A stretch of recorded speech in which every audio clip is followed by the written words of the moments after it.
আমাদের দেখার বিষয় হচ্ছে ওমর ইবনে আব্দুল আজিজ রাহিমাহুল্লাহু তাআলা ইন্তেকাল করেছেন। একটা কাগজের টুকরো উপর থেকে এসে পড়লো এবং এই কাগজের ভিতরে লেখা আছে, হ্যাঁ দেখি, বারাআতুম মিনাল্লাহ লিউমর ইবনে আব্দুল আজিজ মিনান নার।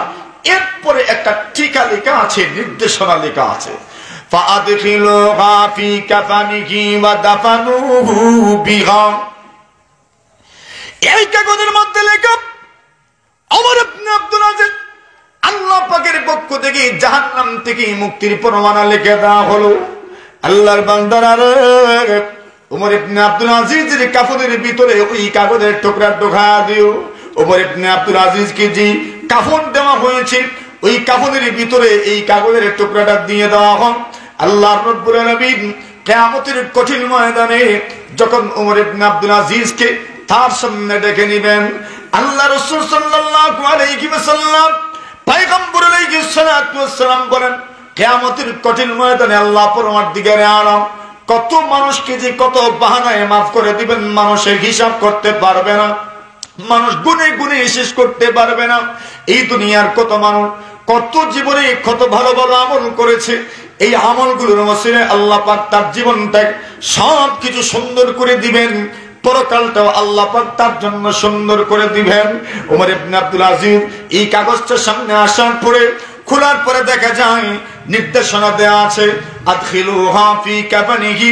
ওমর ইবনে আব্দুল আজিজের কাফনের ভিতরে ওই কাগজের টুকরা ঢোকায়া দেওয়া হয়, ওয়া দাফানুহু বিহা, এবং ওমর ইবনে আব্দুল আজিজকে ওই কাগজ সহ দাফন করা হয়। কিয়ামতের কঠিন ময়দানে শুধু নয়, কবর জগতে যখন ফেরেশতারা তার সামনে হাজির হবেন, মান রাব্বুকা ওয়া মা দীনুকা ওয়া মান নাবিয়্যুকা, প্রশ্নগুলোর উত্তর শোনার জন্য, এই সময় যদি ওমর ইবনে আব্দুল আজিজ এই কাগজের টুকরাটা দেখা বলে, দেখো আমি দুনিয়ার জমিনে থাকতেই জাহান্নাম থেকে মুক্তির পরোয়ানা নিয়ে কবরে এসেছি। ওমর ইবনে আব্দুল আজিজ কেন এমন হয়েছে? এর পিছনে কারণ আছে। ওমর ইবনে আব্দুল আজিজ রাহিমাহুল্লাহু তাআলা ওই দুধ বিক্রেতা মহিলা এবং তার যে মেয়ে, এর এক ঘটনা আপনারা জানা আছে না? আমি বলবো না, ওইদিকে যাবার আমার সময় নাই, সুযোগ নাই, শুধু ইঙ্গিত দিলাম।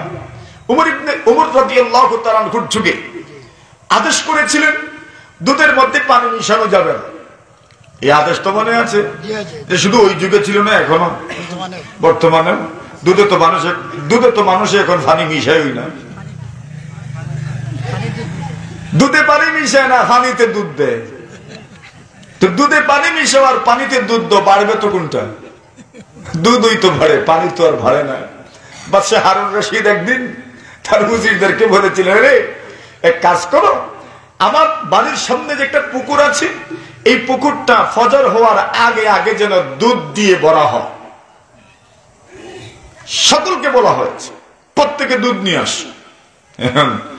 আমি মনে মনে চিন্তা করলাম ওই যুগের কথা, যে সবাই তো দুধ নিব, আমি একজনে পানি নিলে আর কি তৈল, ঠিক না? সবাই তো দুধ নিয়ে যাবে, আমি একজন পানি নিলাম। এই চিন্তাটা আমি যেভাবে করেছি উনি ওইভাবে করেছে। সবাই তো দুধ নিবে, তো আমি এক বালতি পানি নিলাম। উনি ওই চিন্তা করেছেন, সবাই তো দুধ নেবে, আমি এক বালতি না হয় পানি নিলাম। এই চিন্তা করতে করতে করতে করতে ফজরের সময় বাদশাহ হারুন ঘুম থেকে জাগ্রত হওয়ার পরে দেখেন পুরোটা পুকুর পানি দিয়ে ভরে দেওয়া হয়েছে। কেন হবে না? যে দুনিয়া তো এমন যে মানুষের আত্মশক্তি যদি না হয়, আত্মশক্তি যদি না হয়, আত্মিক উৎকর্ষতা সাধন যদি না করা হয়, তাহলে এই মানুষগুলো দিয়ে আপনি কখনোই একটা সুন্দর সমাজ ব্যবস্থা দাঁড় করাতে পারেন না, ঠিক না? একটা সুন্দর সমাজ ব্যবস্থা যদি দাঁড় করাতে চান, তাহলে সমাজ যাদেরকে দিয়ে পরিচালিত হবে, প্রথমে এদের আর্থিক উৎকর্ষতা দরকার, আত্মার উন্নতির দরকার, আত্মার পরিশুদ্ধতার প্রয়োজন, ঠিক না? যতক্ষণ পর্যন্ত হবে না, ততক্ষণ পর্যন্ত আমলাতন্ত্র রাষ্ট্রে বিশেষ করে একজন আর দুইজনের সদিচ্ছার উপর পুরা সিস্টেমটাকে আপনি সুন্দর করতে পারবেন না। কেন? রাষ্ট্রই তো হলো আমলাতন্ত্র রাষ্ট্র, ঠিক না? কথাগুলো বুঝেছেন?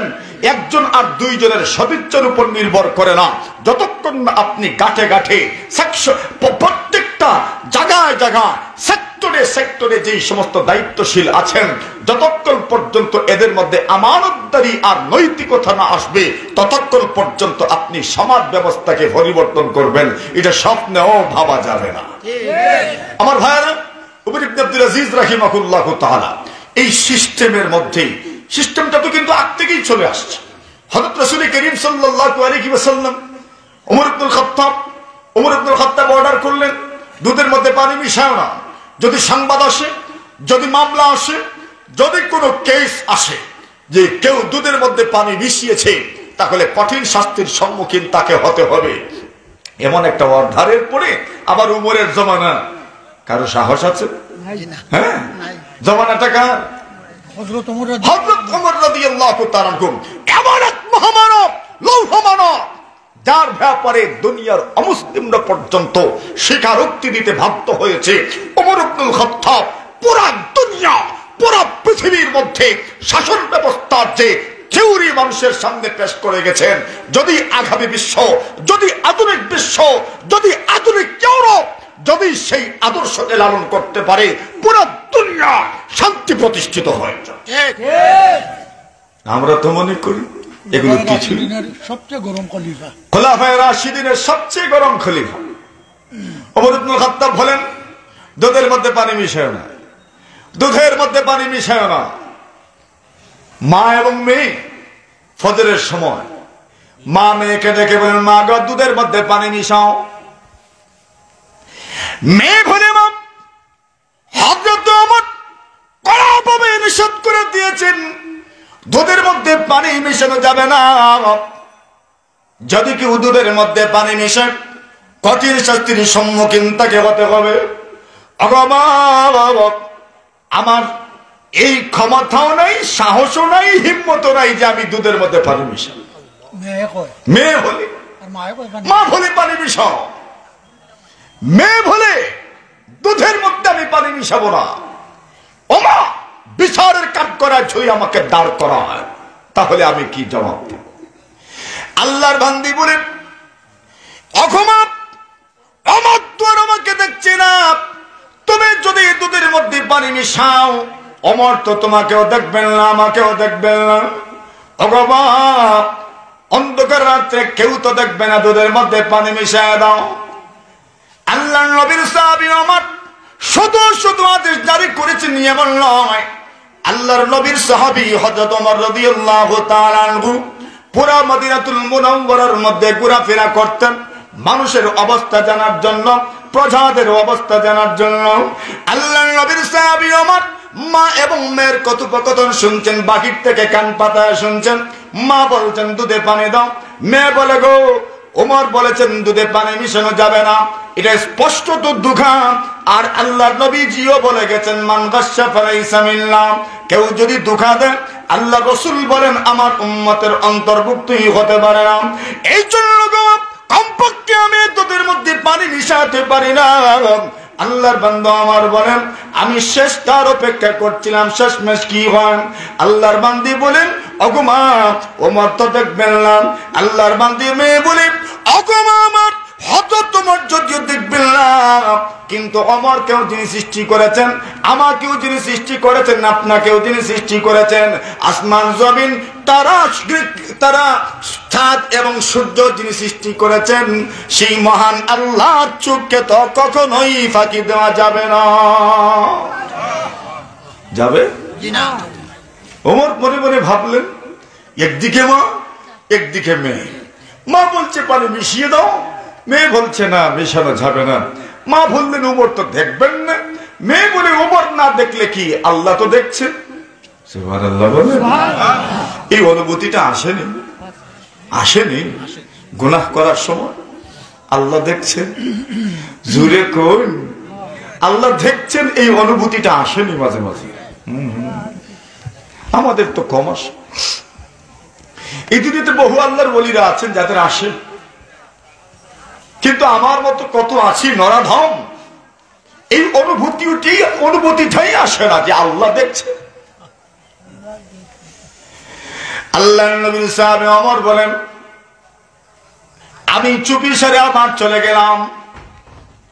পরের দিন সকালবেলা মা এবং আমি দুজনকে আমার চেম্বারের মধ্যে ডেকে নিলাম। হযরত ওমর বলেন, আমি তোমাদের দুজনের কথোপকথন শুনেছি। আল্লাহর বান্দা, তুমি বলেছ তোমার সন্তানকে দুধের মধ্যে পানি মিশানোর জন্য, কিন্তু তোমার মেয়ে মিশায় নাই। তোমার মেয়ের ভিতরে আল্লাহর ভয় আছে। কার ভয়? আল্লাহর ভয়। আল্লাহর ভক্তি ভয়ে তরতর করে কাঁপেন, মেয়েও তরতর করে কাঁপছি। আমাকে যদিও শাস্তি দিবেন না, কিন্তু আমার মা জননীকে তো শাস্তির সম্মুখীন হতে হবে। আল্লাহর নবী সাহাবে ওমর বলেন, ভয় পেয়েছো না গো, আমি তোমাদেরকে শাস্তি দেওয়ার জন্য এখানে ডাকি নাই। তোমার মেয়ের ভিতরে যেই পরিমাণ আল্লাহর ভয় আছে, এমন একজন কন্যাকে যদি আমি পুত্রবধূ করে নিতে পারি, আমার মনে হয় এমন পরিবার থেকে যুগের আল্লাহর ওলিদের জন্ম হবে। এই জন্য আমি তোমার মেয়ের জন্য আমার ছেলের বিয়ের প্রস্তাব দিচ্ছি। জোরে বলেন। হযরত ওমর রাদিয়াল্লাহু তাআলা আনহু নিজের ছেলের বিয়ে দিলেন ওই মেয়ের সাথে, আর ওই মেয়ের গোরের নাতি হইলেন উমর ইবনে আব্দুল আজিজ রাহিমাহুল্লাহু তাআলা। সুবহানাল্লাহ। উমর ইবনে আব্দুল আজিজ রাহিমাহুল্লাহ, এবার চিন্তা করে দেখেন, একজন মহিলা যার ভিতরে আল্লাহর ভয় আছে, সেই পারে এমন একটা প্রজন্ম তৈরি করতে যাদের ভিতরে আল্লাহর ভয় বিরাজমান থাকবে। ঠিক না? নেপোলিয়ন বলেছিলেন, এটা তো বিভিন্ন জায়গায় ইয়েতেও লিখে, নেপোলিয়ন বলেছিলেন, যদি দুনিয়াকে সুন্দর করতে চাও, আমাকে একজন আদর্শ মা দাও, আমি আদর্শ একটা জাতি তোমাদেরকে উপহার দিতে পারবো। ঠিক না? আদর্শ মা তোমরা আমাকে দাও, আমি আদর্শ জাতি তোমাদেরকে উপহার দিতে পারবো। এদের কথাগুলো সোনার অক্ষরে লিখে রাখার মতো, সোনার অক্ষরে লিখে রাখার মতো। ডাক্তারেরা বলেছিলেন, জার্মানের ডাক্তারেরা, তারা বলেছিলেন, মাদককে তোমরা না বলো, দেশের সবগুলো বার বন্ধ করে দাও, আমি গ্যারান্টি দিচ্ছি অর্ধেক জেলখানা বন্ধ করে দেওয়া হবে এবং অর্ধেক হাসপাতাল বন্ধ করে দিলেও কোনো অসুবিধা থাকবে না। এই কথাগুলোর কি পরিমাণ বুঝন, আমার মতো অধম এই কথাগুলো বুঝতেও সক্ষম নয়। কি বলেছেন? এই দুনিয়াতে যত ক্রাইম, যত ধরনের অপরাধ, সব অপরাধের পিছনে মাদক সবচেয়ে বড় কারণ হয়ে দাঁড়িয়েছে। যখন সে মদ পান করে, হিতাহিত জ্ঞান থাকে না, অপরাধ করে অসুস্থ হয়, এইভাবে তার জীবনটাকে সে নষ্ট করে ফেলে। ওই জার্মানির ডাক্তারেরা বলেছিলেন যে তোমরা বলেছিলেন আমাদেরকে গ্যারান্টি দেও যে তোমরা মদ কারখানাগুলো বন্ধ করে দিবে, আমরা গ্যারান্টি দিচ্ছি যতগুলো হাসপাতাল আছে বন্ধ করে দিলেও মানুষের কোনো ক্ষতি হবে না। আমার ভাইয়েরা, এই কথাগুলো সোনার অক্ষরে লিখে রাখার মতো। তো বলছিলাম, উমর ইবনে আব্দুল আজিজ রাহিমাহুল্লাহু তাআলা এমন একজন মেয়ের গড়ে ভবিষ্যৎ প্রজন্ম দুনিয়াতে জন্মগ্রহণ করেছেন। খেলাফতের মস্তদে যখন বসলেন, বসার পরে কি অবস্থা ছিল তখন? হযরত ওমর রাদিয়াল্লাহু তাআলা এর জামানা, উসমানের জামানা, আলীর জামানা, হাসানের কিছু সময়, এরপরে আমিরে মুআবিয়া রাদিয়াল্লাহু তাআলা এর জামানা, আমিরে মুআবিয়ার পরে ইয়াজিদের জামানা, ইয়াজিদের পরে উমাইয়া খেলাফত, মারওয়ান ইবনুল হাকাম, সুলাইমান ইবনে আব্দুল মালিক, বাদশা হিশাম ইবনে আব্দুল মালিক, এদের জামানা, উমাইয়া খেলাফত, এটা চলতে থাকলো। আর ৯৯ হিজরিতে হযরত ওমর ইবনে আব্দুল আজিজ খেলাফতের মস্তদে বসলেন। যখন উনি খেলাফতের মস্তদে বসেছেন, তখন লক্ষ্য করে দেখলেন যে পুরাটা সরকারের সভাসদ যারা আছেন, পুরাটা সরকার দুর্নীতিগ্রস্ত হয়ে গেছে এবং এখানে স্বজন প্রীতি জেঁকে বসেছে। তারা উমাইয়া বংশের। হযরত ওমর ইবনে আব্দুল আজিজ উনি উমাইয়া বংশের। উনি সর্বপ্রথম যেই চিন্তা করলেন সেটা হলো, আমি বাঁচি আর মরি, স্বজন পৃথিবীর গোড়ায় আমাকে কোড়াঘাত করতে হবে, স্বজন পৃথিবীর এই বেদকে ব্যাংকে দিতে হবে, স্বজন পৃথিবীর সেই স্তম্ভকে যদি ভেঙে দেওয়া না হয়, তাহলে আদর্শ রাষ্ট্র, আদর্শ সমাজ ব্যবস্থা গড়ে তোলা কখনোই সম্ভব হবে না। ঠিক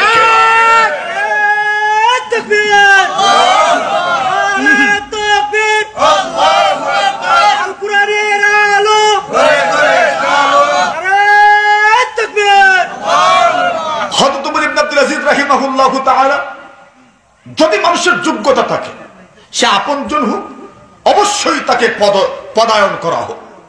কিন্তু যোগ্যতা নাই, সদল পৃথিবীর ভিত্তিতে, অর্থের ভিত্তিতে, কুশের ভিত্তিতে যদি কোনো অযোগ্যকে কোনো চেয়ারে বসানো হয়, তাহলে অধীনস্থদের অবস্থা শুধু 12টাই ভাববে না, 13টা, 14টা, 24টাও বাজার সম্ভাবনা আছে। কেন? স্বজন প্রীতি এবং সাথে সাথে অর্থের কারণে এই লোকটাকে অযোগ্য হওয়ার পরেও এই পদে বসানো হয়েছে। এই কথাগুলো আমাদের মনে রাখার দরকার। শুধু একটা দিক থেকে নয়, সার্বিক দিক থেকে এই কথাগুলো মনে রাখার দরকার। উমর ইবনে আব্দুল আজিজ রাহিমাহুল্লাহ তাআলা প্রথমেই সেখানেই আঘাত করলেন এবং স্বজনপ্রীতির দরজাটাকে বন্ধ করে দিলেন। যারাই অযোগ্য ছিলেন প্রত্যেককেই উনি বরখাস্ত করলেন, যার কারণে ওনার বংশের মানুষটাই ওনার বিরুদ্ধে চলে গেলেন। কিন্তু উমর ইবনে আব্দুল আজিজ পিছু টানতেন নাই। এমনকি অবস্থা কেমন হয়েছিল বলছেন আল্লামা ইজ্জুদ্দিন ইবনুল আসির রাহিমাহুল্লাহ তাআলা উসদুল গাভার মধ্যে লিখেন, খলিফাতুল মুসলিমিন হযরত ওমর ইবনে আব্দুল আজিজ রাহিমাহুল্লাহ তাআলা আল্লাহ পাক উনাকে এত বড় মর্যাদা দান করেছেন যে উনি সর্বপ্রথম এমন এক ব্যক্তি যিনি রাসূল সাল্লাল্লাহু আলাইহি ওয়াসাল্লামের হাদিস পুরো দুনিয়ার মধ্যে যেখানে সেখানে উলামায়ে কেরামদের কাছে রাসূলের হাদিসগুলো আছে, সবগুলো হাদিস একত্রিত করার সর্বপ্রথম উদ্যোগ যিনি গ্রহণ করেছিলেন, ইনি হলেন উমর ইবনে আব্দুল আজিজ রাহমাতুল্লাহি আলাইহি। জোরে বলেন, কথা বুঝছেন না মনে হয়? এক একজন মুহাদ্দিসের কাছে হাদিস আছে। কেউ হলেন মক্কা, কেউ হলেন মদিনা, কেউ হলেন সিরিয়া, কেউ হইলেন বসরা, কেউ হইলেন কুফা, কেউ হইলেন মিশরে। এমন ভাবে বিশ্বের বিভিন্ন স্থানে উলামায়ে কেরাম আছেন, তারা তাদের এলাকায় হাদিসের খেদমত করছেন। কিন্তু হাদিসগুলো তখন পর্যন্ত লেখা হয় নাই, উম্মতের সিনার ভিতরে রাসূলের হাদিসগুলো লিপিবদ্ধ ছিল। জোরে বলেন। আজ তো আমরা হাদিস পড়ি আর পড়াই, সবাই শাইখুল হাদিস, সবাই মুহাদ্দিস। কেমনে মুহাদ্দিস? বলে কিতাব থেকে পড়ে পড়ে মুহাদ্দিস। কিন্তু রাসূল সাল্লাল্লাহু আলাইহি ওয়াসাল্লামের সাহাবায়ে কেরাম, এর পরবর্তী যুগের মানুষ, এর পরবর্তী যুগের মানুষ, এরা মুহাদ্দিস কোন অর্থে, এরা শাইখুল হাদিস কোন অর্থে, এদের সিনার ভিতরে রাসূল সাল্লাল্লাহু আলাইহি ওয়াসাল্লামের লক্ষ লক্ষ হাদিসের যখীরা আর ভান্ডার তাদের সিনার মধ্যে আল্লাহ পরওয়ারদিগার আলম সংরক্ষণ করেছিলেন। আপনি কয়টা বলতে পারবেন? পুরা জীবনে আপনি কয়টা বলতে পারবেন? আরবি বলার দরকার নাই, বাংলাতেও বলতে পারবেন কয়টা হাদিস। আমি বলবো না আপনি পারবেন, আমি বলবো আপনি পারেন। 10টা, 20টা, ধরলাম 100টা বাংলা পারে। কিন্তু এক একজনের সিনার ভিতরে লক্ষ লক্ষ হাদিস ছিল, লক্ষ লক্ষ হাদিস। তা আবার শুধু শব্দ নয়, কার কাছ থেকে বর্ণনা করেছে? হাদ্দাসানি অমুক, হাদ্দাসানি অমুক, আমাকে অমুক বলেছেন, আমাকে অমুক বলেছেন, আমাকে অমুক বলেছেন, আমাকে অমুক বলেছেন, উনাকে রাসূলুল্লাহ বলেছেন। কথা বুঝছেন? অমুককে অমুকের নাম মুখস্থ, অমুককে অমুকের বাবার নাম মুখস্থ, অমুকের ছাত্রের নাম ওনার মুখস্থ, অমুকের উস্তাদের নাম ওনার মুখস্থ, কত সালে জন্মগ্রহণ করেছেন তাও মুখস্থ, কত সালে মৃত্যুবরণ করেছেন তাও মুখস্থ। এক একজন মানুষের সিনার ভিতরে হাজার হাজার মানুষের জন্ম তারিখ আর মৃত্যু তারিখ মুখস্থ ছিল। আমরা নিজের ওই জন্ম তারিখ কইতে পারি না, ঠিক না? আইডি কার্ডে যেটা লেখা এটা তো বেশিরভাগ ওই গুয়া, আর এর ফলেও যেটা লেখছি এটাও তো ঠিক মতো কইতে পারিনি। হঠাৎ করে যদি কাউকে জিজ্ঞাসা করে জন্ম তারিখ কত, সন্তানরা অনেকে তো নিজের সন্তান কয়জন এটাও চিন্তা করে কর। কিন্তু আল্লাহর বান্দারা এমন একটা পর্যায়ে ছিলেন, হাফিজ যাহাবী রাহিমাহুল্লাহু তাআলা উনি ওনার 2 কিতাবে মিজানুল ইতিদাল এবং সিয়ারুল আলামিন নুবালা এই দুই কিতাবের মধ্যে 18,000 মানুষের জীবনী লিখেছে। কত হাজার মানুষের? কত হাজার? হাজার বলতে কি বলে? 18,000 মানুষের জীবনী উনি দুই কিতাবের মধ্যে ইতিহাস লিখে গেছেন, জীবনী লিখে গেছেন। এত উঁচু মাপের মানুষ। কেন আল্লাহ পাক এটা কেন করলেন? যে আল্লাহ পাক আসলে হাদিসের হেফাজতের জিম্মাদারও আল্লাহ পাক। সুবহানাল্লাহ বলেন, জোরে বলেন সুবহানাল্লাহ। নতুবা দুনিয়ার স্বাভাবিক দৃষ্টিভঙ্গিতে একজন মানুষ এতগুলো হাদিস মুখস্থ করবে কল্পনাও করা যায় না। বাংলা 2 পৃষ্ঠা মুখস্থ করার পরে রাত্রেই কমপক্ষে 2-4টা শব্দে ভুল লাগে, আর ভুল না লাগলেও কমপক্ষে শব্দের পরিবর্তন হয় না? কিন্তু রাসূল সাল্লাল্লাহু আলাইহি ওয়াসাল্লামের হাদিস এরা বর্ণনা করেছেন, শব্দের পরিবর্তন নাই, ভুল নাই। এমন ভাবে নিখুঁত ভাবে রাসূলের হাদিস এরা বর্ণনা করে গেলেন। কিভাবে মুখস্থ করলেন? বলে এটা হইল আল্লাহর কুদরত। কি বলেন? কি আল্লাহর কুদরত। কোরআন মুখস্থ করে, এটা কার কুদরত? তো কোরআন যারা মুখস্থ করতে পারে, শত শত পৃষ্ঠা কোরআন মুখস্থ করতে পারে, শত শত পৃষ্ঠার দরকার নাই, 10 পৃষ্ঠার একটা বই আজীবন হুবহু শব্দে মুখস্থ কইরা দেখেন, পারবেন? 10 পৃষ্ঠা, 2 পৃষ্ঠার একটা বই, 3 পৃষ্ঠার একটা বই মুখস্থ কইরা দেখেন। এমন ভাবে মুখস্থ যে আজীবন হুবহু শব্দে মুখস্থ থাকবো। লেখক যেভাবে লিখেছেন একটা শব্দেরও পরিবর্তন হবে না, মুখস্থ থাকতে হবে। পারবেন? কিন্তু কোরআন শত শত পৃষ্ঠা যেভাবে পড়েছে এইভাবেই মুখস্থ। এটা আল্লাহর কুদরত ছাড়া আর কিছু নয়। কার কুদরত? বলেন কার কুদরত? কারণ আল্লাহ জিম্মাদারি গ্রহণ করেছেন, কোরআনের হেফাজত আমি করব। কোরআনের ব্যাখ্যা হইল হাদিস, কোরআনের ব্যাখ্যার হেফাজত আল্লাহ করবেন। হাদিসের হেফাজত কে করেছেন? বলেন, জোরে বলেন, কে করেছেন?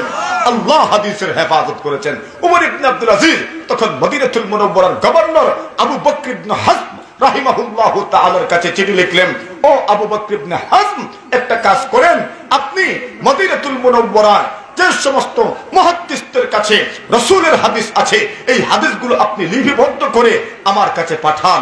হযরত আবু বকর ইবনে হাজম উনি লিখে পাঠাইতে চিন্তা করলেন, কিন্তু এর আগেই খলিফাতুল মুসলিমিন উমর ইবনে আব্দুল আজিজ দুনিয়া থেকে বিদায় হয়ে গেলেন।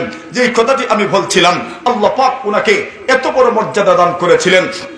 হযরত ওমর তার জমানায় রাসূলের হাদিস লিপিবদ্ধ করার চিন্তা ভাবনা করেছিলেন। এক মাসের মতো ইস্তেখারা করে এরপরে রেজাল্ট আসলো, রাসূলের হাদিস আমি জমা করব না। সুবহানাল্লাহ বলেন। তো উনি করেন নাই, কিন্তু উনার বংশের একজনের মাথায় আল্লাহ পরওয়ারদিগারে আলম এই সৌভাগ্য দান করেছেন যে উনি রাসূল সাল্লাল্লাহু আলাইহি ওয়াসাল্লামের হাদিসগুলো বিভিন্ন দেশের মুহাদ্দিসিনদের সিনার ভিতরে আছে, এইগুলো লিপিবদ্ধ করার যেই প্রয়াস উনি গ্রহণ করেছিলেন, যেই ধরনের মানা সিস্টেমকে উনি সামনে এনেছিলেন, এইভাবে ভবিষ্যৎ জীবনে আজ পর্যন্ত হাদিসের যে খেদমত করছে, এই খেদমতের পিছনে যেই লোকটার সবচেয়ে বড় অবদান, ইনি হলেন উমর ইবনে আব্দুল আজিজ রাহমাতুল্লাহি আলাইহি।